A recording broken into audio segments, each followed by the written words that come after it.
O que você verá a seguir é um corte do evento que fizemos, do evento científico solidário para arrecadar fundos para as famílias atingidas no Rio Grande do Sul. Caso você queira ajudar, o Pix continua ativo, contato.litrascience@gmail.com. Se você quiser ver o evento completo, ele está nos vídeos ao vivo aqui no canal. Fica aí com o corte.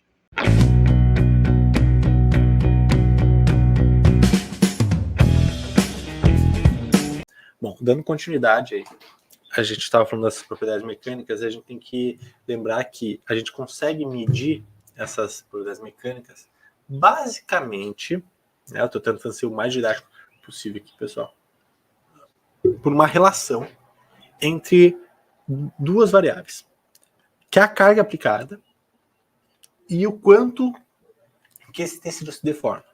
Então, basicamente isso, eu tenho a carga e a deformação. Então, basicamente é o seguinte, eu aplico uma carga num tecido, e aqui, de novo, o meu foco aqui é o tecido do corpo humano, o tecido biológico, mas esse mesmo conceito é utilizado em diferentes tipos de materiais aí na indústria. Mas eu aplico uma carga nesse tecido, e esse tecido vai se deformar. Tá? Então vejam aqui, eu apliquei, quanto maior for a carga, maior é a deformação. Então, para quem não está muito familiarizado com gráficos, né? Lembrando que tem pessoas de todas as áreas, mas basicamente é o seguinte, ó, se eu aplicar uma carga aqui, ele deforma aqui. Se eu aumentar a carga, ele aumentou a deformação, tá? Então, beleza. Eu tenho uma região aqui que a gente está falando que é uma região onde, basicamente, quanto maior a carga que eu estou aplicando, maior está sendo a deformação. Essa região a gente chama de uma região linear, tá? Essa região linear é uma região que vai estar presente aquela resposta que a gente falou de resposta elástica. Porque nesta região aqui, que é uma região linear, quando eu aplico uma carga no tecido, o tecido volta a ser o que ele era antes. Ele volta a ser o que ele era antes.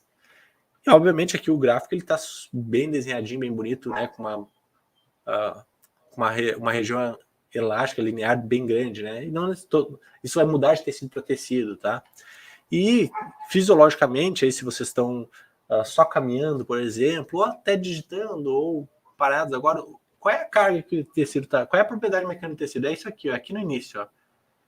A gente, basicamente, fisiologicamente, a gente trabalha aqui, ó, uma deformação muito pequena nos tecidos, tá?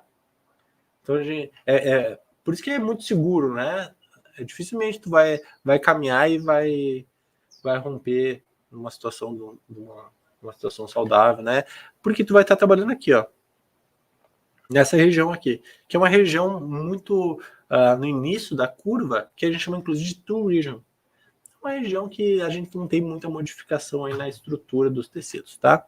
Mas se eu continuar aplicando carga, ele vai chegar a um ponto aqui que vai se chamar de ponto de cedência e o tecido vai alterar a relação, né? Ou seja, para uma única carga eu vou ter uma grande deformação, né? Essa região eu chamo de região plástica. É onde eu vou ter aquela resposta plástica que eu falei para vocês, tá? Que é aquela região na qual, após aquele ponto de deformação, né, aquele ponto de cedência, vai acontecer micro-rupturas no tecido e vai iniciar essa fase plástica, né? No momento que entra na fase plástica, nessa região plástica, o tecido ele não retorna mais à sua forma original, ou seja, a gente tem uma alteração aí no tipo de tecido, tá?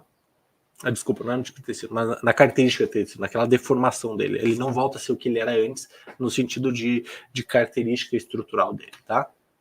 Então, basicamente, é isso que você vai encontrar no livro, né? Uma região elástica, um ponto de cedência, uma região plástica e depois o ponto de falha final. Tá? O que você acabou de assistir foi apenas um corte de uma das palestras de mais de 15 horas de evento. Se você tem interesse em assistir o evento completo, ele está toda a transmissão aqui no Literascience. Se inscreva no canal para não perder nenhuma notificação, haverá mais cortes como este. Um beijo a todos, deixe seu comentário e tchau.